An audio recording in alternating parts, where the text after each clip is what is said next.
tout ce qui touche à la santé des femmes, c'est quand même souvent des sujets tabous, donc des sujets que les femmes n'osent pas aborder en consultation. À l'école, on m'a jamais appris comment fonctionnaient mes hormones, mon cycle. Bah oui, je trouve qu'il y a encore une méconnaissance, même si les femmes, elles s'emparent de plus en plus de leur santé. Les sages-femmes, elles les accompagnent aussi psychologiquement. Et moi, je pense que c'est ça qui m'a fait un bien fou. Je commence par les écouter et je me rends compte qu'on les écoute tellement pas souvent. En fait, on n'est pas des hommes version plus petits, quoi. On n'est pas des hommes, mais plus petits. On va réussir à prendre de la place, non pas en écrasant les hommes, mais juste en se disant, bah regardez, être égaux, c'est avoir la même importance. Tu vois, je me dis moi-même, les personnes qui suivent mon compte, dans quelle mesure ce qu'on raconte impacte vraiment. Salut Charline. Bonjour Clarisse. Enchantée, je suis trop contente de te recevoir. Mais moi aussi, je suis trop contente d'être là. Merci pour ton invitation. Avec plaisir. On va commencer, comme d'habitude, ce podcast avec les questions vrai-faux. J'espère que tu es prête. Tu réponds un petit peu du tac au tac et tu nous expliques un petit peu quand même pour que ça nous donne une idée de un peu tout ce qu'on va aborder dans cet épisode avec toi avant de te présenter. Avoir mal pendant ses règles, c'est normal? Non, ce n'est jamais normal. Ça doit toujours amener à consulter. On a souvent entendu cette phrase, mais c'est bon, c'est dépassé. Souvent, on se dit, est-ce que ça veut dire que c'est une endométriose? Pas forcément, mais ce qu'il faut retenir, c'est pas normal. Et donc, je vais consulter. Ok. Deuxième idée reçue, vrai, faux, le périnée, on s'en occupe seulement après l'accouchement. Bah, j'ai envie de dire vrai et faux, dans le sens que malheureusement, on s'en occupe souvent que après l'accouchement, mais par contre, c'est faux dans le sens qu'on pourrait s'en occuper absolument n'importe quand, dès qu'on en a besoin, que ce soit avant une grossesse, ou même si on n'a jamais eu de grossesse, ou 50 ans après une grossesse. Mais la réalité, c'est qu'aujourd'hui, au quotidien, c'est quand même souvent, malheureusement, trop ciblé autour de l'accouchement. Ouais, c'est clair. Et vous, ça me fait penser, les sages-femmes, vous pouvez rééduquer? Ouais. Enfin, éduquer même, j'ai envie de dire, à un moment, enfin, une femme qui a jamais eu d'enfant, par exemple? Eh ben, justement, c'est intéressant. On peut éduquer, mais normalement, on peut pas rééduquer dans le sens que si elle a déjà des troubles, des fuites urinaires, etc., normalement, légalement, c'est plutôt les kinés. Alors D'accord. qu'après un accouchement, ça peut être kiné ou sage-femme, peu importe si l'accouchement a eu lieu il y a 1 mois ou il y a 50 ans. Ok. Après, bien évidemment, on peut profiter des consultes gynéco pour expliquer ce que c'est le périnée, même tester, tu vois, quitte à faire un toucher vaginal, dire, bah, si vous voulez, on peut tester si vous savez contracter votre périnée, Ok. Oh, c'est et bon à savoir. expliquer. Ouais, complètement. Ok. Les douleurs pendant les rapports sont normales. Là, j'ai ajouté après un bébé, mais en fait, j'ai envie de te dire, sont normales. C'est faux. Les douleurs pendant les rapports, c'est jamais normal. Pareil, on doit toujours trouver la cause et la solution. Il existe plein de causes, il existe plein de solutions. Il y a des choses qu'on peut mettre en place tout de suite chez soi, au sein du couple, comme par exemple de pas forcer comme quand c'est douloureux. Mettre plus de lubrifiant, prendre plus de temps. Mais il y a aussi quand même un vrai intérêt, enfin je dis quand même, il y a un intérêt à aller consulter parce que parfois c'est une infection, parfois c'est une pathologie de la peau et pareil, il y a des solutions. Donc non, ce n'est pas normal et même pire, quand on fait rien, bah, ça peut s'aggraver. Ok, bon à savoir alors. Les symptômes comme la fatigue, les règles douloureuses, l'irritabilité, on se dit souvent que c'est hormonal et que du coup, il n'y a rien à faire. Bah, c'est faux. C'est faux. Alors oui, ça peut être hormonal et on peut faire des choses pour réguler les hormones, mais tout n'est pas non plus toujours hormonal. Enfin, on est quand même des êtres plus complexes que ça. Tout est imbriqué, notre rythme de vie peut influencer nos hormones, mais le simple fait d'être fatigué, même si on faisait un dosage des hormones et qu'il y avait aucun impact, fait qu'on peut aussi avoir un seuil de tolérance qui est plus difficile. Parfois, c'est aussi le corps qui somatise quand on va pas bien. Enfin, il y a plein de raisons qui fait qu'on peut avoir des règles douloureuses, de l'irritabilité, que ce soit dans le cadre du syndrome prémenstruel, que ce soit dans le cadre de la ménopause, que ce soit dans le cadre d'un mois difficile au boulot. Ouais. En fait, c'est tout, on est multifactoriel, donc il faut voir large et pas être défaitiste. Ok, ouais, ne pas prendre ça pour une fatalité, de se dire, Ouais, je suis épuisée, mais c'est comme ça, exactement. je dois passer ma vie fatiguée, quoi. Voilà, c'est ça. Oh, j'ai vieilli, ça y est. J'ai Ouais. passé mes 30 ans. Maintenant, je ne récupère plus après une soirée. C'est le jeu. Non, il y a quand même des méthodes. Ouais, ok. Et enfin, tout le monde a un peu de fuite urinaire de temps en temps, quand on court, quand on tousse, c'est pas si grave. C'est faut que ce soit pas si grave. Alors non, pas tout le monde, mais quand même beaucoup plus que les chiffres pourraient le dire. Et il y a quand même, en tout cas, cette idée reçue qu'effectivement, on pense que c'est normal, une petite goutte de temps en temps, quand on rigole, quand on court. C'est pas normal, c'est faux. On doit prendre en charge son périnée, comme j'ai dit, avec sage-femme, kiné, et aussi faire du sport de manière, enfin, je prêche une convaincue, de manière adaptée et se dire on y va progressivement. C'est pas parce que mon cardio, mes muscles sont capables de courir aussi vite ou de porter aussi lourd une barre en squat que mon périnée, lui, il est suffisamment compétent pour le faire. Donc, on avance à la vitesse de son périnée. Ouais, c'est clair. Et c'est pas parce qu'on m'a dit que Micheline m'a dit qu'il fallait que je cours 2 heures pour perdre mes Exactement, kilos de grossesse que hop, j'y vais un mois après mon c'est ça. accouchement, alors que j'aime pas ça. Trop bien. Eh ben écoute Charline, maintenant je te propose de te présenter. Très bien. Je me présente moi-même? Vas-y, Alors, tu es libre. eh bien, bonjour à tous. Donc moi, je m'appelle Charline, je suis une femme de 33 ans et j'adore parler et je suis passionnée par, la santé des femmes. C'est ce qui m'a amenée à devenir sage-femme. J'essaye de pas me présenter tout de suite en tant que sage-femme, tu vois? J'ai essayé de C'est dire bien, d'abord c'est ce que bien. j'aimais, mais c'est un challenge que je fais pour la première fois. Je me suis dit, elle est pas mal son intro. J'essaye parce que bien évidemment, mon métier, c'est d'être sage-femme et donc j'ai des connaissances, médicales autour de la santé des femmes, que ce soit, de la puberté, la grossesse, le postpartum, la ménopause. Mais, tout ça, c'est aussi nourri de toutes mes expériences personnelles de femme et non pas parce que j'ai accouché, parce que c'est pas le cas, mais plutôt de tout ce que j'ai vécu, de toute ma sensibilité. Donc je trouve que, j'essaye, parce que je trouve qu'on se définit trop par son boulot, d'avoir une identité propre. Je ne suis pas que sage-femme, mais en vrai, je suis sage-femme.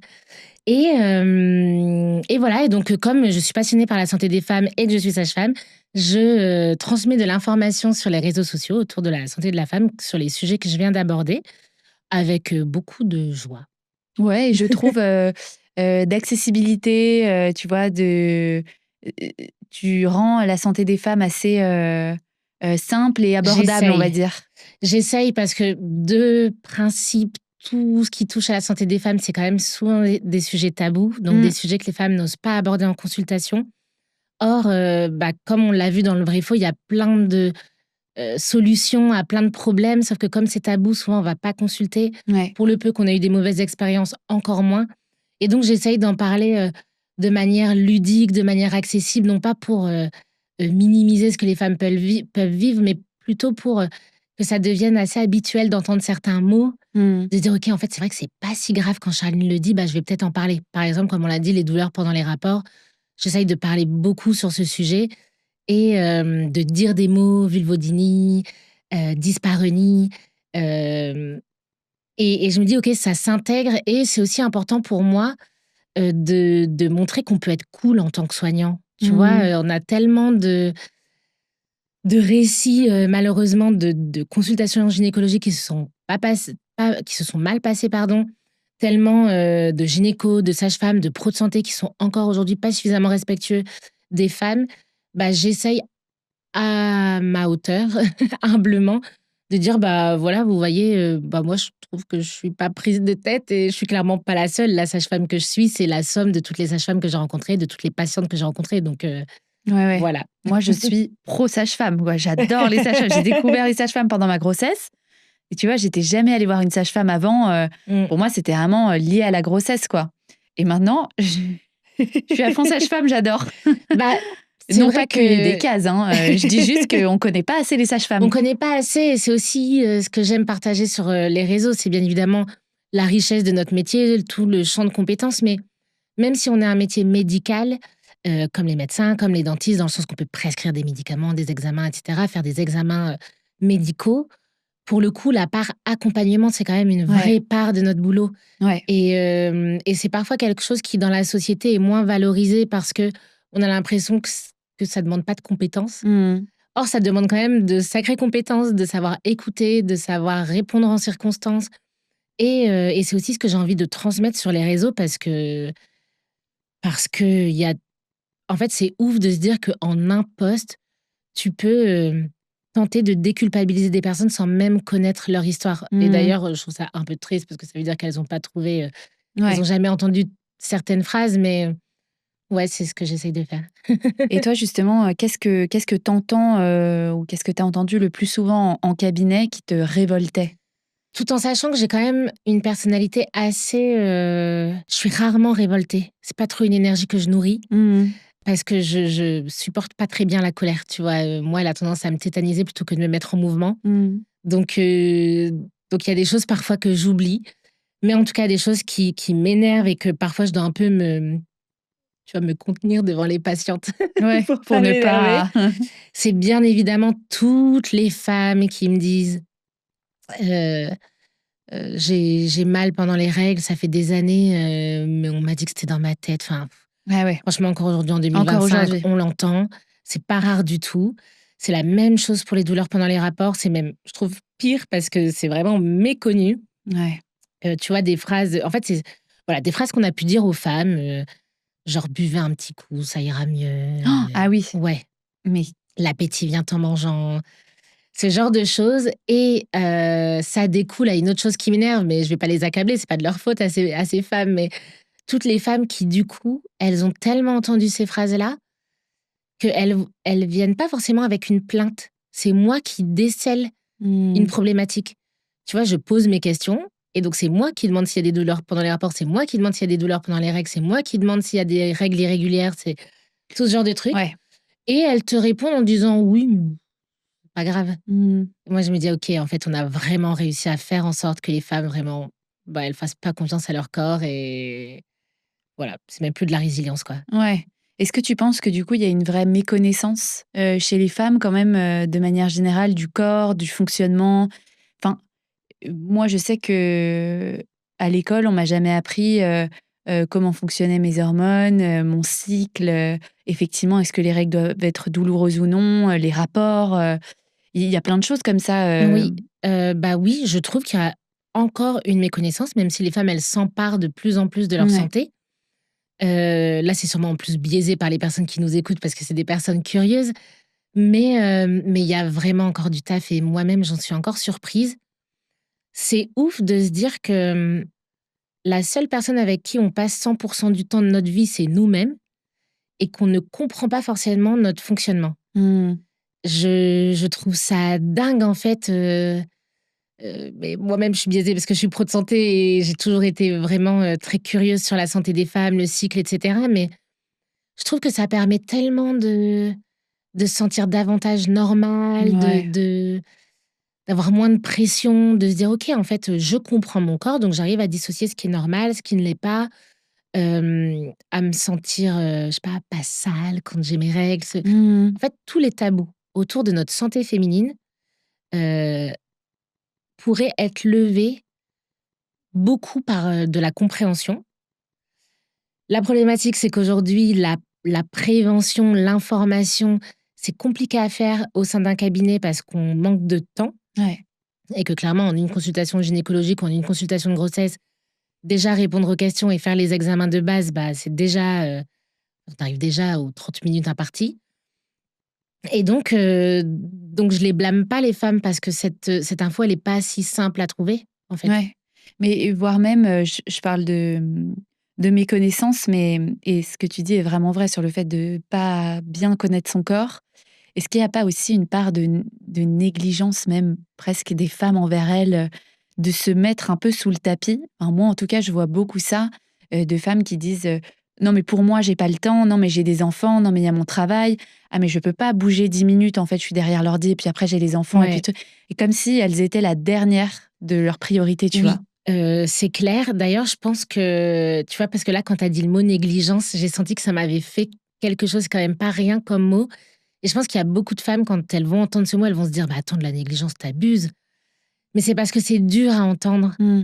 Mais c'est vrai. En fait, elle se passe en dernier. On le Ouais, sait, qu'elles soient mères ou pas, même en étant juste compagnes, elles sont capables de prendre les rendez-vous médicaux pour leurs proches, pour leurs enfants, elles pour font leur tout. mère, mais pour elles, non. Mmh. Et c'est terrible parce que d'une part, j'ai envie de dire: «En fait, mesdames, ne culpabilisez pas, c'est pas de votre faute, c'est la société qui est faite ainsi» et franchement, ça demande beaucoup d'efforts de sortir de ce schéma-là. Mais en même temps, la bonne nouvelle de se dire: «OK, bah, c'est peut-être effectivement que je me donne pas de l'importance», ça veut dire que j'ai une part de responsabilité et quand j'ose me le dire, ça veut dire que je peux changer des choses. Je peux prendre des décisions, me dire, OK, je ne suis pas égoïste, de prendre du temps pour m'informer sur moi, quoi, et pas que sur les autres. Ouais, c'est ça, c'est déconstruire ce truc de t'as pas à être la personne qui fait tout pour les autres et rien pour toi. Exactement. Parce que les femmes, c'est les premières à dire j'ai mal pendant mes règles, c'est pas grave, j'ai mal quand je fais ci, donc mais c'est pas grave. Enfin, il y a un côté à se dire oui, mais c'est moi, mais c'est pas grave. Oui. Tu vois? Aussi parce qu'elles supportent tellement. Ouais. En vrai, quand t'as la tête prise par tout, parfois t'entends même pas ton corps. Ouais, Il a c'est besoin clair. d'hurler et vraiment de créer un stop pour que tu dises: «Ah ouais, c'est vrai qu'en fait, ça faisait des années que j'avais ça». Ouais, c'est clair.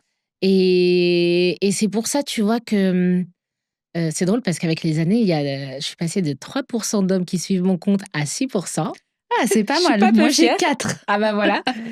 Et je me dis que c'est cool parce que les sujets qui concernent la santé des femmes, que ce soit la puberté, que ce soit la grossesse, le postpartum, enfin qui plus est, la grossesse est quand même souvent en couple, la ménopause, en fait, on vit dans un monde où on vit les uns avec les autres.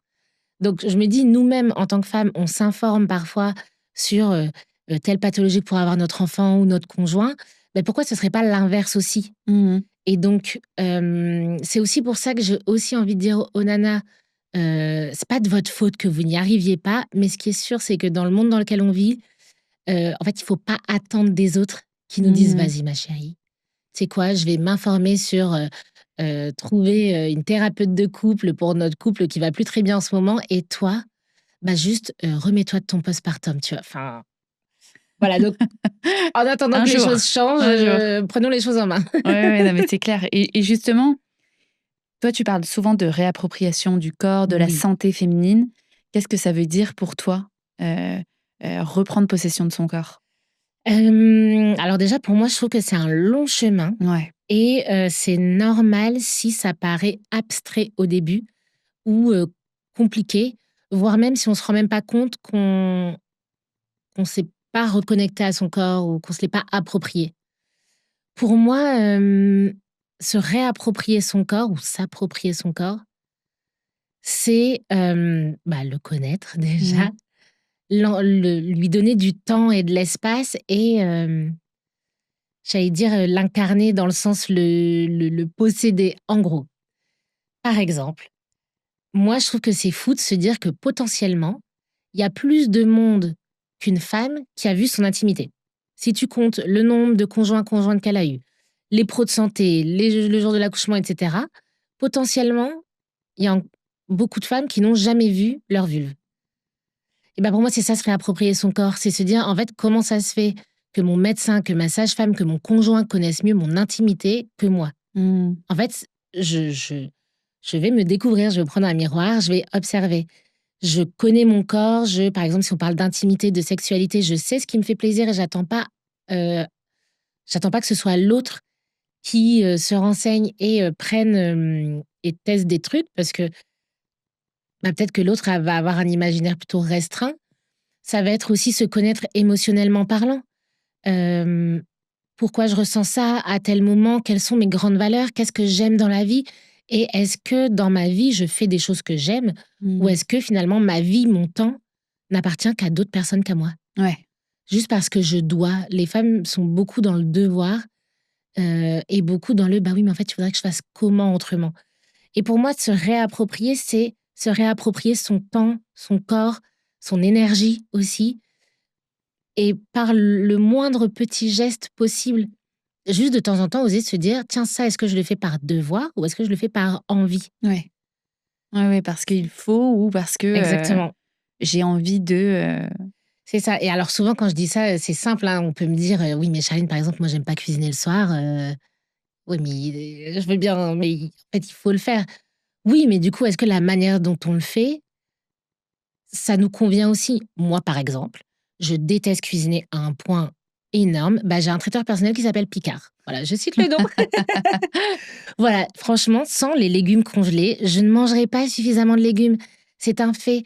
Et à un moment donné, je me forçais à les acheter frais, à les couper, et cetera. Mais vraiment, j'avais l'impression de même donner mon temps pour il faut, manger des légumes frais. Ouais. En fait, non, ça me faisait chier, j'ai envie de mettre mon temps autre part, mais j'avais envie de manger des légumes. Donc, Voilà, c'est ça aussi, Mais tu sais qu'en plus, c'est excellent. Ils gardent toutes leurs vitamines, les légumes congelés. Mais tu sais, je me disais aussi, c'est pas écologique. T'achètes des trucs dans des sachets, Charline. Ouais, mais en fait, sinon, je mangeais pas de légumes. C'est plus écologique qu'aller acheter des haricots verts qui viennent du Kenya. C'est vrai. Merci, Clarisse. Non, mais je comprends. Et tu peux te dire aussi, j'aime pas cuisiner. Ok, je vais chez Picard, je prends mes légumes. Mais je mange bien pour me faire du bien parce que j'ai envie de me sentir bien. Exactement. C'est une histoire de mentalité aussi. Comment je tourne le truc pour me motiver, quoi. Oui. Parce que c'est vrai que les femmes, elles sont partout et nulle part à la fois. Travail, maison, famille, enfants, mari ou femme. Et du coup, elles font les choses par automatisme et par devoir. Et c'est ça que j'aime bien transmettre dans le podcast, c'est aussi de se dire qu'il y a des choses du quotidien que tu peux faire, mais il suffit juste de switcher pourquoi tu les fais, comment tu les fais et comment tu vas te sentir après pour garder cette motivation, voire créer de la motivation. Je suis complètement d'accord. Et si je reviens à l'exemple du repas, il y a des personnes qui foncièrement, ça les dérange pas de cuisiner, ou voire elles aiment bien, mais comme elles sont dans la mentalité du devoir, ça devient une contrainte, alors que la réalité, c'est qu'elles aiment bien préparer ce repas et qu'elles aiment le proposer, le servir à leur famille, à leurs proches. Et effectivement, se dire en fait pourquoi je fais les choses. Ouais, je le fais pas que parce qu'il faut, en fait. Ouais. Et est-ce que, par rapport à tout ce qu'on s'est dit là, est-ce que toi, tu trouves que le système médical, il écoute assez les femmes? Là, je te lance sur un sujet peut-être un peu sensible, mais en gros, est-ce qu'il y a quelque chose que tu aimerais voir changer dans le système médical? Parce que tu parlais du fait que les sages-femmes, elles accompagnent aussi psychologiquement. Et moi, je pense que c'est ça qui m'a fait un bien fou quand j'ai découvert le monde des sages-femmes.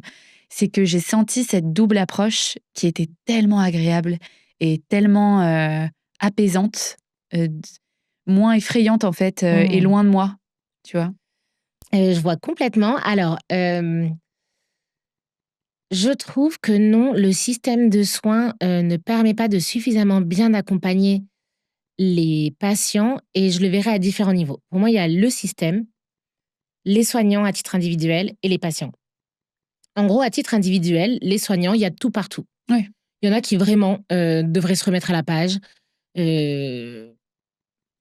pas que des données médicales, mais également des patients qu'ils soignent. Tu vois, je trouve que parfois, dans le monde médical, qui est quand même un monde très hiérarchique, on valorise beaucoup les connaissances médicales seules, mais elles ne valent rien si elles ne sont pas mises dans un contexte et dans un environnement. D'ailleurs, on le sait, en médecine, on parle du système biopsychosocial. C'est que le bio, c'est le côté purement médical. Psycho, la prise en charge, enfin, la prise de conscience de la santé mentale, et le social, dans quel environnement mon patient évolue. Donc, je trouve qu'on n'est parfois pas suffisamment bien accompagnant sur ce triptyque. Mais aussi, le système dans lequel on évolue en tant que pro de santé ne nous aide pas à l'être.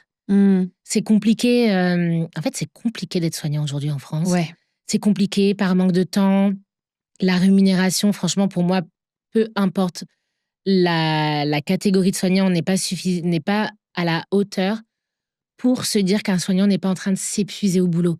C'est pas normal qu'aujourd'hui, tout corps de métier confondu, les soignants fassent partie des professions qui se suicident le plus aujourd'hui en France. Enfin, c'est... Ah oui, je savais pas ça. Ouais, enfin vraiment, les dentistes, les médecins, tu vois, combien d'étudiants en médecine se suicident par an? J'ai pas les chiffres, mais c'est beaucoup trop.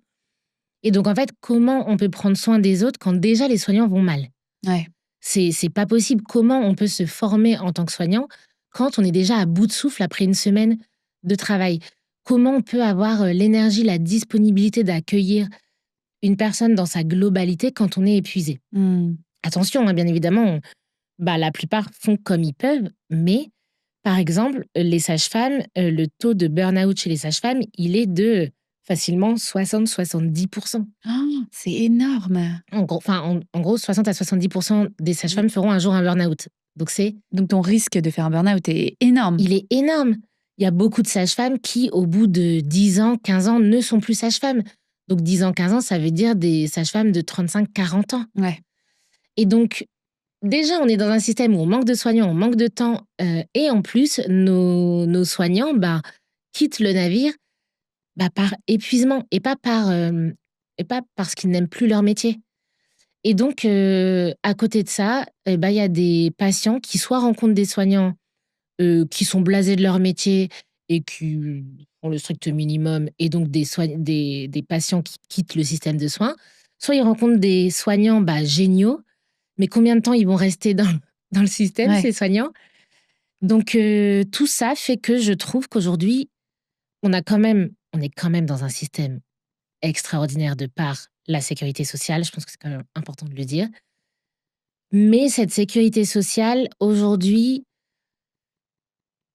pour moi, elle a ses limites parce que je pense que si les soignants étaient mieux payés, ils prendraient plus de temps avec les patients Oui, il y aurait moins et donc il y cette aurait course, ouais, aux patients, c'est quoi. ça. Parce qu'en fait, parce qu'en fait, un patient, une cotation Bah, oui, et oui. et Ouais, c'est ouais, sûr bien que si sûr. tu en vois 3 par jour et que tu passes 1 heure et demie à parler avec eux, c'est pas valorisé ce Mmh. temps, en fait. Ouais, ouais, je vois.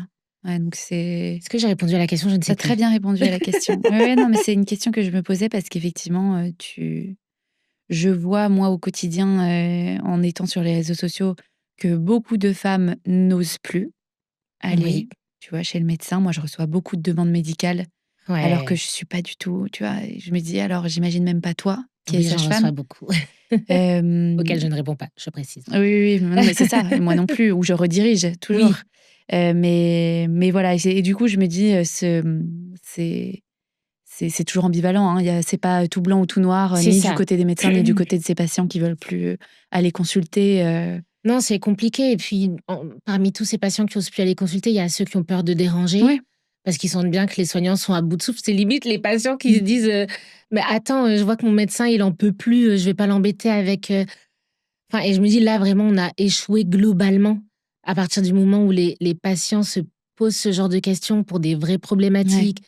Tu prends rendez-vous en ligne sur une plage horaire qui était disponible. Enfin non, en fait, cet Oui, horaire, oui. il est disponible, vas-y. Donc, et c'est là aussi où, bien évidemment, ce qu'on fait sur les réseaux, ça ne remplacera jamais une consultation. Jamais, jamais, jamais. Mais c'est vrai que, en tout cas, moi, c'est ce qui m'a motivée à aller sur les réseaux, c'est pouvoir pallier à ce manque de temps pour informer. Et Mmh. initialement, je l'ai vraiment fait, presque pour calmer ma frustration personnelle que pour aider les femmes, tu vois? Parce que moi-même, en tant que patiente, j'étais frustrée en tant que soignante, pardon, j'étais frustrée, de pas pouvoir en dire plus. J'avais toujours l'impression de donner 120% de ce que j'avais et pour autant de jamais en faire assez. Ouais, j'imagine de beaucoup te répéter dans la journée. En fait, Aussi, tu vois la moyenne des femmes, ce qu'elles vivent, ce qu'elles oui, traversent, les questions qu'elles ont. Donc tu te dis: «Si toutes les 20 minutes je répète la même chose, c'est qu'il faut que je passe ce message exactement. à plus grande échelle, quoi». C'est exactement ça. Et ça fait du bien de pouvoir dire à toutes les femmes, Oui, qui me suivent, «Non, c'est pas normal. exactement. Non, c'est pas une fatalité». Et justement, quand tu accompagnes, des femmes, notamment dans des moments qui sont très vulnérables, moi je pense à une consultation gynécologique, la grossesse, le postpartum, le périnée, c'est toujours un moment dans ta vie où tu es, «vulnérable» entre guillemets, sensible. Mmh. Qu'est-ce que tu dis à ces femmes pour les apaiser? Hem, bah, alors, ça dépend, pour les apaiser dans leur sensibilité? Ouais, dans cette période qu'elles OK. traversent et peut-être les difficultés qu'elles traversent, tu vois? Ce pourquoi elles consultent, Déjà, je commence par les écouter et je me rends compte qu'on les écoute tellement pas souvent. Quand je dis «on», je parle de nous, les amis, les proches, il y a pas beaucoup d'espace où, les femmes ont un endroit pour parler, se confier. se confier, sans jugement, sans conseil forcément. Parce que parfois elles ont pas besoin de conseils, elles ont juste besoin de dire Mmh. et qu'on leur dise: «Franchement, je comprends ce que vous vivez». Point. Donc, ouais, déjà juste ça, vraiment une vraie écoute active où elle se sent écoutée, entendue, comprise et où on verbalise qu'on comprend.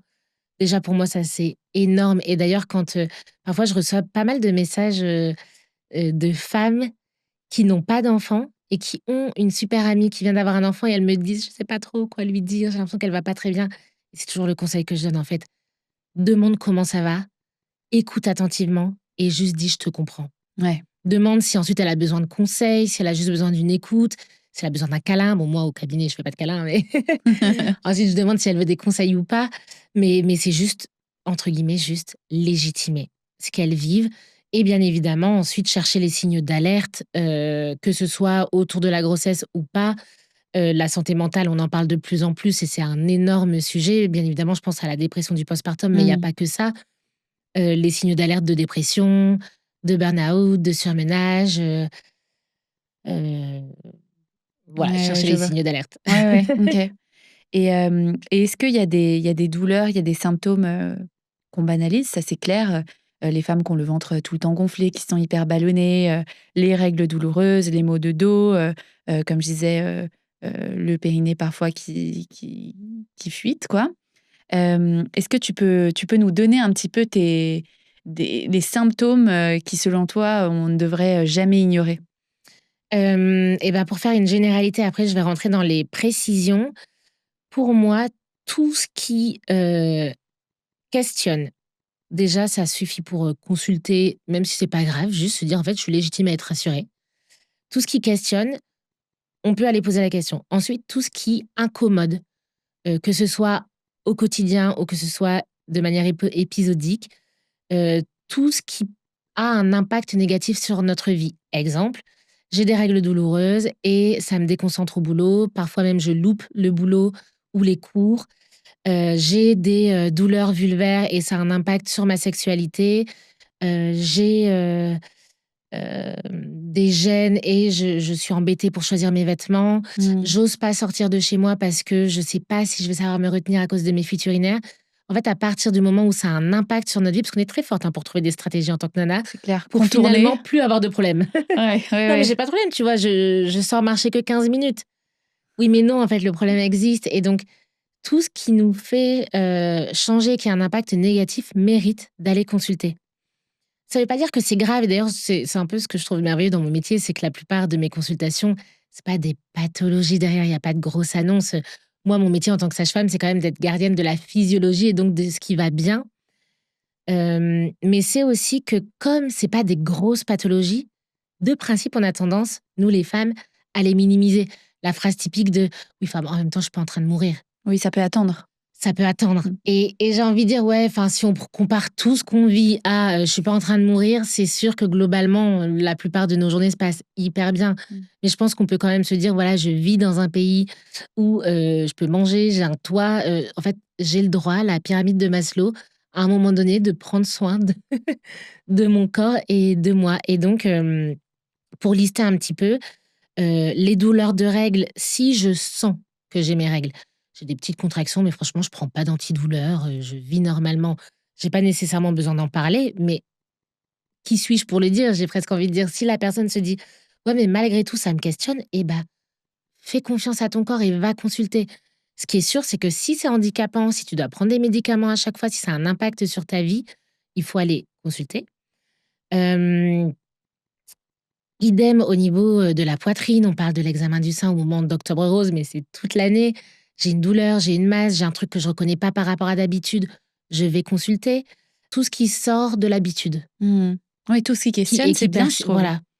C'est que tu te dis: «Bon, bah, j'ai un doute, Ouais, mais vraiment, et après c'est sûr qu'on sait pas toujours, est-ce que c'est urgent? Est-ce que c'est pas urgent? ouais, J'ai juste des questions, mais je peux être rassurée dans 3 mois en soi. Et moi, mon conseil, si jamais il y a pas de pro de santé disponible tout de suite, c'est pas d'envoyer un message sur Instagram. Mais c'est de faire une téléconsultation, même avec un soignant qu'on connaît pas, qui saura évaluer, non franchement là, allez quand même faire un examen, au plus vite ou effectivement, bah, ça peut attendre. mmh, ouais, ouais, c'est pas mal comme ça en fait, je trouve que les femmes, comme on dit, hein, elles ont tendance à dire: «Ça peut attendre, c'est pas grave, c'est moi, je suis pas en train de mourir», Exactement. hop, on met ça sous le tapis jusqu'à ce qu'on ait un pic, de douleur ou de gêne, et là, jusqu'à ce que ça devienne insoutenable, quoi. Oui, et d'ailleurs, moi le conseil que je donne, là, c'est de passer le relais aux proches. Par exemple, si on est en couple, de passer le relais, au conjoint, à la conjointe ou même à sa meilleure pote. Je donne souvent ce conseil-là pour, prendre un rendez-vous chez le psy, mais c'est de demander à quelqu'un de prendre un rendez-vous. OK.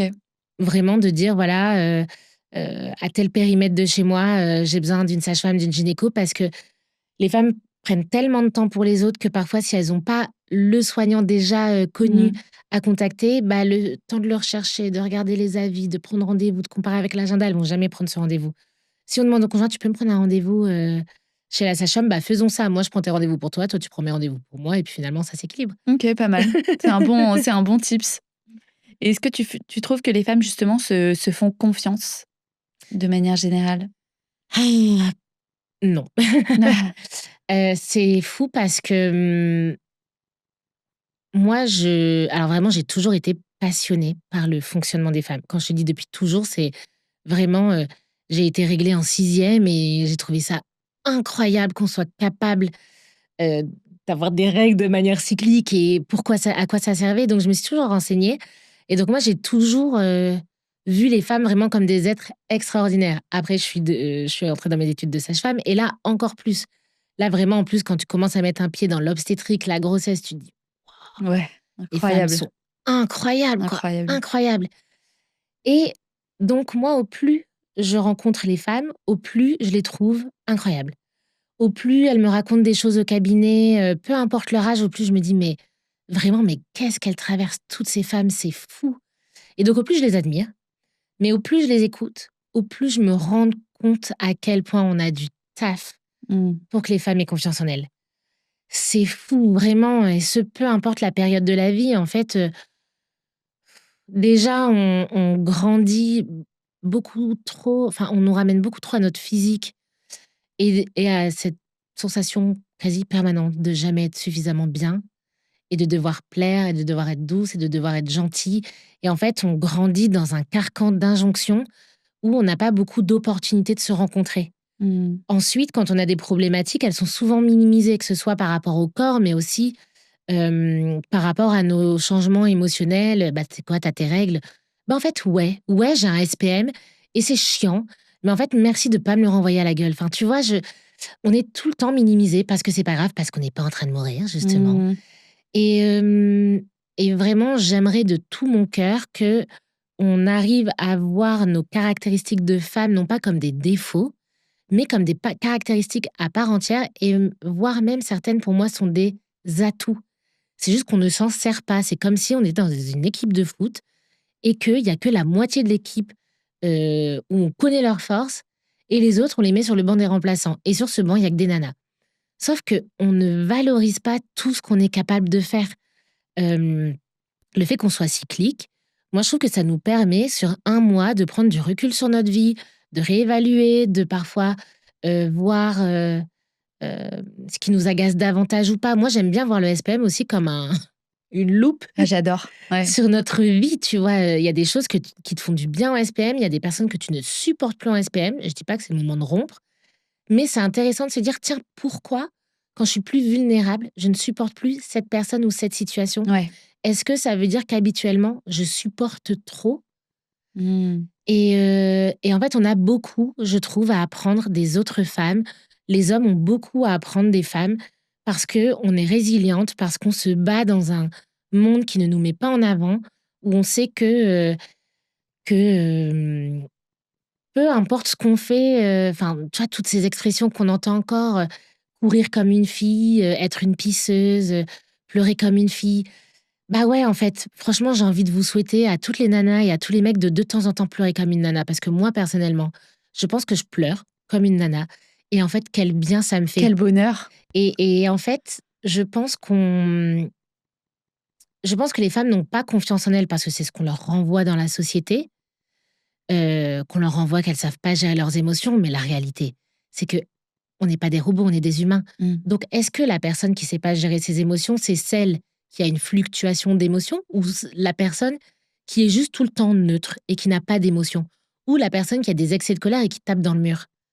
Donc en fait, je pense que juste on n'évalue pas correctement les choses dans notre société et que, ça demande du travail, y compris en tant que femme, parce qu'on a grandi dans cette société, donc on se sent minimisé, on se sent plus faible et donc parfois aussi on voit les autres femmes plus faibles, peut-être même moins intéressantes que les hommes. C'est intéressant de se poser des questions aussi. Tiens, à la télé, quand, même si je regarde par exemple le JT, est-ce que les informations, je les prends avec la même importance si c'est un homme ou une femme? Est-ce Mmh. que s'il y a un scientifique ou une scientifique qui est invitée, est-ce que ça résonne de la même manière? Et c'est toutes ces questions qu'on doit se poser parce qu'à partir du moment où on se dit: «Tiens, OK, c'est pas que moi, en fait, c'est le système qui me pousse à ne pas avoir confiance en moi et ben, j'arrive à reprendre le contrôle. Donc non, je trouve qu'on n'a pas suffisamment confiance. En plus, quand tu commences à prendre confiance, bah, clairement, on va tout à coup te dire que tu te la pètes, que tu es hautaine, que tu te prends pour qui, Ouais. pour le peu que tu sois une connasse, enfin bref, il y a pas de juste milieu. C'est un peu le monologue de Barbie, tu vois, à la fin du film, si tu l'as Ouais. vu. On est toujours trop ou pas assez et donc le vrai exercice à titre individuel, c'est, d'apprendre à se connaître et de pas attendre des autres et de se dire: «Bah, ouais, en fait, c'est vrai que ça, c'est moi, c'est ce que» mais franchement, je suis douée pour donner des conseils, mais ça demande du travail. Mais tu vois, par exemple, ce que j'ai fait en me présentant tout à l'heure, je le fais parce que je suis dans ce travail justement d'essayer de prendre confiance en moi, de me dire: «Bah, tiens, je sens que, si je suis plus présentée uniquement par mon métier, j'ai l'impression d'avoir moins de valeur» Mmh. et donc j'essaye de voir où est ma valeur au-delà de mon métier, qui Mmh. certes est une grande, grande part de ma vie et que j'aime d'amour, mais voilà, où est ma valeur? Les gens que je côtoie, ils me font pas une fleur quand ils me côtoient. Je me dis: «OK, c'est qu'ils doivent apprécier quelque chose chez moi» et C'est dur, hein? c'est C'est méga hyper dur. dur. On n'a jamais appris à réfléchir comme ça C'est aussi. hyper dur. Et c'est dingue ce que tu dis sur le fait qu'on n'a pas, non plus de connaissances sur les femmes. Moi, je vois à quel point les études, tous les études Et oui. scientifiques, sur le sport, sur le la physiologie féminine et cetera. Enfin, en fait, des études scientifiques basiques n'ont été faites que sur des hommes Exactement. parce que c'est plus simple, parce Oui. qu'il y a le cycle et qu'on ne sait pas à quel moment et cetera. On est 10 fois plus complexe, on va Oui. dire, mais tellement plus intéressante aussi, je trouve, à regarder, tu vois, ce cycle, comment il nous impacte, qu'est-ce que ça fait sur notre corps? En fait, on n'est pas des hommes version, plus petits, quoi. Oui, mais exactement. Et on est en train de se rendre compte, Oui, les études, apparaissent, mais jusqu'à maintenant, c'était très léger, quoi. je suis complètement d'accord avec toi. On n'est pas des hommes, mais plus petits et je pense qu'avec toutes ces études, toutes ces connaissances, toutes ces voix qui se lèvent, on va réussir à prendre de la place, non pas en écrasant les hommes, mais juste en se Non? disant: «Bah, regardez, c'est être égaux, c'est avoir la même importance Mmh. pour qui on est», tout simplement. Ouais, ouais, ouais, exactement. Et est-ce que tu trouves qu'avec, bah, justement, ces comptes comme les tiens, tu vois, de Je réseaux me suis sociaux, renversé de l'eau sur mon t-shirt. Pardon. on verra rien. C'est pas grave, je suis une personne imparfaite. Est-ce que tu vois avec, l'émergence, tu vois, de comptes, sur les réseaux sociaux comme le tien, plus de connaissances sur le fonctionnement des femmes, est-ce que tu sens quand même une émergence, une libération, des femmes, de leur corps, de sujets qui étaient encore beaucoup trop tabous? On parle d'endométriose, on parle de SOPK, on parle de fuite urinaire, on parle, de ventre, gonflé, en permanence, on parle de douleurs pendant les rapports. Des sujets qui étaient ultra mis sous le tapis et silencieux, qui aujourd'hui quand même, émergent et sont pas banalisés, mais normalisés, quoi. Je trouve que oui, on en parle de plus en plus et franchement, enfin, c'est génial parce qu'il y a encore du taf. Ouais. Moi, j'aime bien me dire qu'on est un peu tous comme les pièces d'un même puzzle et je trouve ça cool que, oui, il y a des pros de santé comme moi qui apportent les informations que moi j'ai, mais par exemple, j'ai pas les mêmes connaissances que toi sur la pratique, sportive. J'ai pas la même connaissance qu'une diététicienne sur l'alimentation. J'ai pas les mêmes connaissances qu'une femme qui vit dans son corps l'endométriose et donc je trouve ça cool qu'on puisse tous apporter nos éléments de réponse, hem, se compléter, se soutenir, pour permettre aux femmes de trouver ces infos et je le vois aussi, les femmes, elles sont à la recherche de ces informations et oui, les choses bougent, bah, beaucoup quand même depuis 2017 et MeToo, le fait que les femmes aient ouvert leur gueule, clairement, pour dire en fait, ça a commencé sur, les violences faites aux femmes, le harcèlement, mais en fait, c'est aussi toute cette violence d'invisibilisation de ce qu'elles vivent dans la société et donc ouais, les femmes s'en emparent. Je pense qu'il faut pas baisser les bras parce que, on a vraiment fait beaucoup de bons, sur l'information, ces dernières années. Mais bon, quand on voit ce qui se passe dans d'autres pays, on se dit: «OK, on n'est jamais à l'abri Ouais, c'est qu'un jour clair. on fasse un pas de recul» donc Moi, je trouve que vraiment, il faut continuer dans ce sens-là, hem et se soutenir les unes les autres, vraiment, Mmh. vraiment, vraiment. Ouais, c'est clair. Non, non, mais entre femmes, c'est Ouais, hyper important et ça me fait penser ce que tu dis au fait de en tout cas pour celles qui nous écoutent, de suivre des comptes qui leur font du bien, tu vois? oui, Et sur, les réseaux sociaux, tu peux avoir tendance, en tout cas le cerveau, il peut être un peu mal fait à vouloir aller, chercher ce qui, tu vois, peut-être des infos, qui seraient un peu culpabilisantes, des comptes qui pourraient être un petit peu, too much ou tu vois? Et je trouve ça bien dans ce que tu disais sur, toutes ces femmes qui partagent plein d'informations, de savoirs et cetera, d'aller piocher, justement dans ces comptes-là, qui partagent des infos, qui partagent des choses qui font peut-être du bien ou qui normalisent, complètement. déculpabilisent et ça fait vraiment du bien au moral, quoi. Complètement et c'est juste ce que tu dis et je pense que c'est quand même important de comment dire? De rappeler qu'il y a de tout partout Ouais. et que pour le coup, je ne soutiens pas tout le monde non plus. Hem, Quand tu parles de comptes qui me font du bien, ça me fait forcément penser à l'inverse, aux comptes qui peuvent faire réagir, mais qui ne font pas forcément du bien, où on trouve zéro once de nuance. Mmh. C'est sûr que, qui plus est, quand on n'est pas entendu, ça peut faire du bien, sur le court terme généralement, d'entendre des messages Très fort. très forts, Ouais. très fermés, qui pointent du doigt, Ouais, ouais. d'autres professions, d'autres professionnels, enfin voilà, c'est simple de parler, c'est tout blanc ou c'est tout noir et ça peut avoir un côté rassurant sur le moment.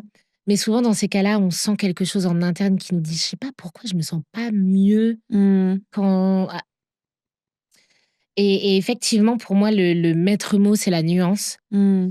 D'oser, remettre en question, ce qu'on lit, sans forcément harceler les gens sur les réseaux sociaux, hein, soyons, polis, Petit corrects. message, Non, bon, c'est même pas enfin moi vraiment je on me harcèle pas donc j'ai pas tout de va ça bien. va, tout va bien. Non, non, mais juste, c'est parce que je trouve que c'est important de pas pousser à quand je dis remettre en question, en fait, on peut le faire soi-même dans son cerveau et se dire: Ouais, «OK, ouais. OK, la personne elle dit ça, mais en vrai, je pense que c'est de la merde». Ouais. Hem et ne pas hésiter à se désabonner. Mais c'est important, je pense, de comprendre comment l'algorithme fonctionne. C'est que, ce qui fait réagir, c'est ce qui est le plus montré et donc parfois ça va être des choses très, tranchées, et parfois oser même revoir notre consommation sur les réseaux sociaux, hem et accepter de pas tout savoir. Parfois, on veut tellement savoir qu'on veut suivre 15 000 comptes Ouais. différents.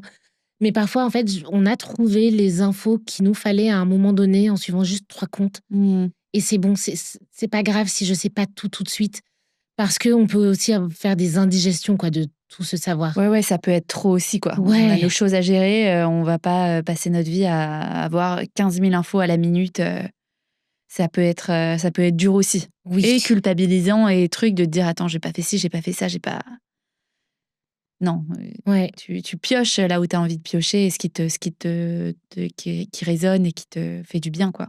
Ouais, du coup, ça fait trop d'infos à la fois et on a du mal déjà à trier et surtout à avoir du recul en se disant: «Est-ce que ça me fait vraiment du bien de complètement recevoir ça?» et en plus, tu vois, je me dis moi-même, les personnes qui suivent mon compte, elles voient pas toutes mes infos. Parfois, elles ont l'impression que j'ai pas parlé d'une info et donc elles vont chercher d'autres comptes et cetera et je me pose aussi la question de finalement, enfin, je suis pour l'information sur les réseaux sociaux, hein, c'est pour ça que j'en donne, mais dans quelle mesure ce qu'on raconte impacte vraiment? Tu vois, moi, je me pose toujours cette question quand je fais un post sur les réseaux. Je me dis: «OK, c'est cool, ça touche beaucoup, beaucoup de monde», mais pour moi, c'est comme une graine qu'on plante, Mmh. mais est-ce que ça fait vraiment du bien? Est-ce que ça change vraiment les choses? Et tu vois, c'est aussi pour ça que, alors, j'en parle comme ça, promis, pas de pression, mais je trouve que c'est pour ça que c'est intéressant quand on cherche vraiment des infos, parfois de vraiment s'impliquer, tu vois? Toi, tu as ton programme sur le postpartum pour se remettre en forme. Moi, j'ai mon programme également sur le postpartum, mais plutôt le côté, vécu du postpartum en tant que femme et je me dis, en fait, au bout d'un moment, quand on a des indigestions D'infos. d'infos, bah, en fait, ça impliquons-nous vraiment dans un truc. Arrêtons de nous éparpiller, ou enregistrons les posts Instagram et faisons-nous une bibliothèque sur lesquelles on retourne mais attention quoi, attention à pas, juste regarder, regarder, regarder, pas vraiment intégrer et se dire, en fait, j'ai l'impression de rien savoir. Bah oui, c'est parce qu'en fait, Mmh. on regarde ça, parfois aux toilettes et du coup, Oui, oui, voilà. et du coup, tout ça peut se contredire, Oui, ça peut mettre le fouillis dans nos têtes, quoi. Et donc déjà voilà, que, ouais, ça fait on a beaucoup dans la journée, alors si en plus ouais, tu lis des choses qui se contredisent, c'est ça.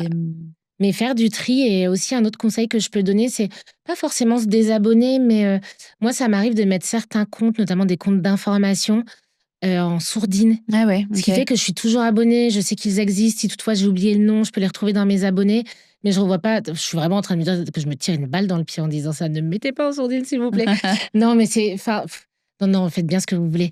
Mais tu vois, de temps en temps, de se dire, en fait, c'est pas grave si au quotidien, je vois trois personnes que je suis, mais que je vais aller chercher moi-même les informations de Charline le moment où j'en aurai besoin. Oui, c'est ça. Tu Ouais, vois, ouais, ouais. Ouais, ouais, comme c'est ça, bien. vraiment, je suis disponible pour avoir ces Mmh. informations. Ouais, ouais, c'est un bon tips. Voilà. Oh, je vais débaisser tout mon engagement, Ne c'est nous pas mutez grave. pas. C'est pas grave, je le fais pour vous. Ouais, pour votre santé mentale. Et alors les petites questions de fin, moi j'aime bien, Oh déjà, ah c'est oui, passé si vite. c'était bien, hein? Ouais, En fait, j'aime bien dans ce podcast amener des invités qui donnent des tips qui sont OK, accessibles, qui sont faciles à intégrer dans ton quotidien. C'est souvent des femmes, hein, qui nous écoutent. Je t'ai dit, j'ai 4 d'hommes, donc très bien, voilà. Mais c'est, que tu partages un peu tes routines, tes petits gestes qui, toi, ont un peu changé ta vie très bien. et qui pourtant te prennent, tu vois, 3 max, de ta OK. journée. Donc toi, quel est le geste ou le rituel qui change tout pour toi en ce moment? Parce que les routines changent, hein, bien évidemment. Et en ce moment, c'est quoi toi pour toi? En ce moment, c'est la cohérence cardiaque et Ah, ce franchement depuis, franchement, je pense que ça fait 6 mois que je m'y suis mise. Avant, j'essayais de faire de la méditation le matin, mais j'arrivais pas à m'y tenir OK. et un jour, je me suis dit: «Tu sais quoi? Change et teste la cohérence cardiaque vraiment avec une application». Je vois une bille La qui petite monte, qui bulle. descend, ça fait un petit ding en haut et en bas et je te jure, ça me met dans un état de flow le matin. C'est incroyable, donc c'est vraiment la cohérence cardiaque, ça me prend 5 minutes. Ouais, Donc je sais que ça peut prendre du temps, mais parfois quand j'ai pas le temps le matin, ça m'arrive de la faire dans les transports, ouais. ce qui peut être risqué parfois quand ça sent pas très bon ou en vrai, il y a toujours un moment donné, 5 minutes, ça m'est déjà arrivé de la faire, un jour, en faisant la queue à une caisse, tu vois? Ouais, ouais. Non, mais tu peux la faire partout, c'est ça Oui, qui est incroyable. Et il y a c'est eu ça. des études, mais Mais oui, incroyables sur les bienfaits de cette respiration. mais c'est ça et comme j'ai vu les études, je me suis dit: «OK, vas-y, vraiment Charline, fais-le» et moi je le fais pas 3 fois par jour comme c'est recommandé 3 ou 5. C'est recommandé 3 fois par Oui, jour. voilà. Je le fais qu'une fois et vraiment, je sens déjà les bienfaits. Mmh. Non, mais c'est génial. Puis tu commences ta journée comme ça te permet Ouais, de bien détendre exactement. avant d'enchaîner. Et si tu as que 5 minutes, du coup, par jour pour prendre soin de toi, tu ferais quoi? Donc Alors pour le coup, si j'ai que 5 minutes, je ne ferai pas la cohérence ouais, cardiaque. Ah. c'est dur, hein? Je ferai quand même plusieurs choses en 5 minutes. Me connaissant, si vraiment là j'ai 5 minutes, genre tu sais Charline, tu vas passer une journée de taré, tu as 5 Ouais, minutes pour prendre soin de toi. Je sais, que je ferai ma routine skincare, ce qui me prend littéralement, je crois, 30 secondes. Ça m'étonnerait pas que je mette quand même du mascara, du rouge à lèvres parce que ça me fait du bien.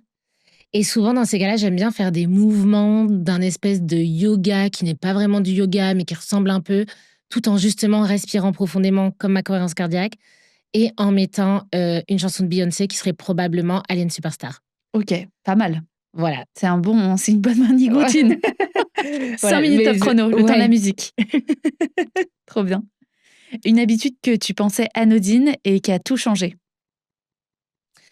Et bien, c'est de manger des œufs le matin. Ah, moi aussi. Ça fait longtemps maintenant que je fais ça, vraiment, ça fait plusieurs années. Mais, tu sais, parfois, enfin, genre l'autre jour, j'étais en vacances et je cherchais, j'étais allée courir et puis le petit déj de l'hôtel était fermé, donc je me dis: «Je vais aller dans un café».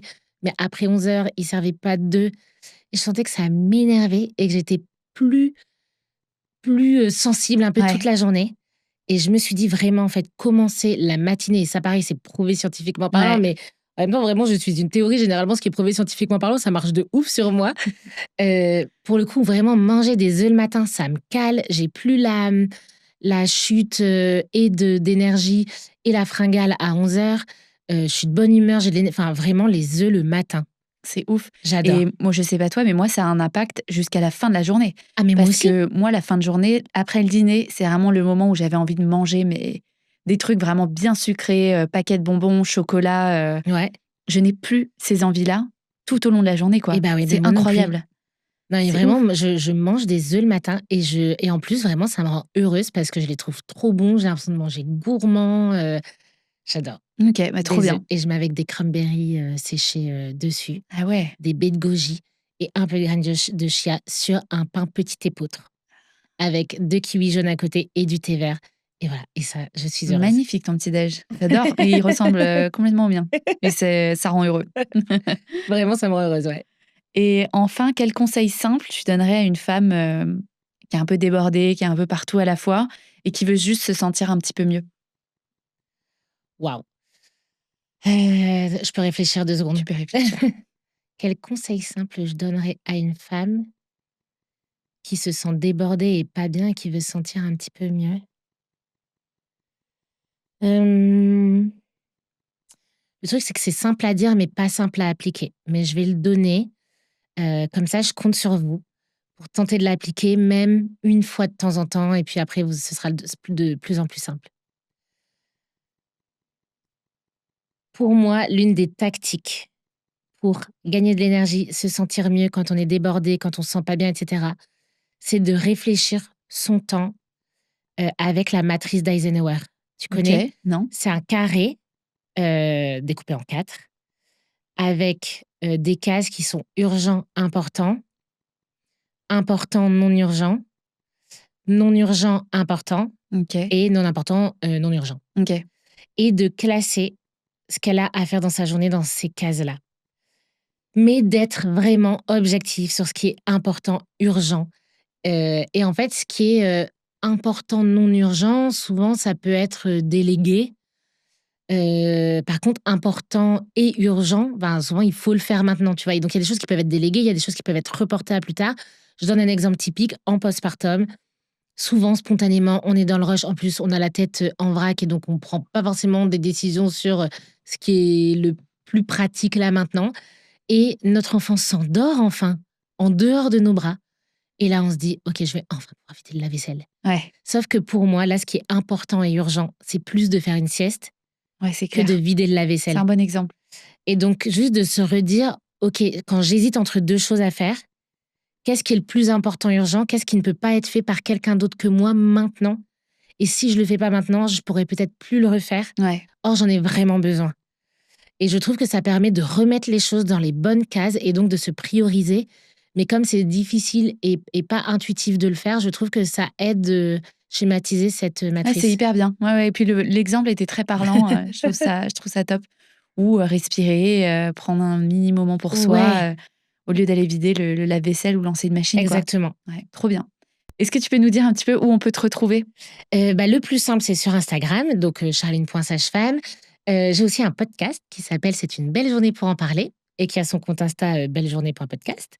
C'est là où je suis le plus active. Sinon, j'ai ma chaîne YouTube, pareil, charline.sagefemme et pour les personnes en projet bébé, et ben, elles peuvent retrouver mon livre «Le grand guide de ma grossesse sereine», voilà, dans lequel je réponds à toutes les questions qu'on se pose le plus autour, de la grossesse, de l'accouchement et du postpartum. Trop bien. Merci, un grand, grand merci Merci à Charline. toi, j'ai adoré. C'était trop intéressant. Vraiment, j'espère que vous avez appris plein de choses, toutes celles qui nous écoutent, que ça vous a donné envie aussi de reprendre confiance, d'aller consulter si besoin, de déculpabiliser aussi, de sentir, certains doutes, qui peuvent être complètement normaux. Voilà et que vous ressortez un peu plus, reboosté de cet échange. Merci Clarisse. Merci. Merci d'avoir écouté le podcast des petits gestes qui changent tout. Si cet épisode vous a plu, n'hésitez pas à mettre 5 étoiles et à me laisser un petit commentaire, ça me fait toujours hyper plaisir et surtout c'est ça qui m'aide à faire connaître ce podcast. Vous pouvez également retrouver ce podcast sur toutes vos plateformes d'écoute. Et pour aller plus loin, vous pouvez me suivre sur Instagram @ClarisseHernou pour encore plus de conseils et de routines au quotidien. Je vous dis à très bientôt pour un nouvel épisode.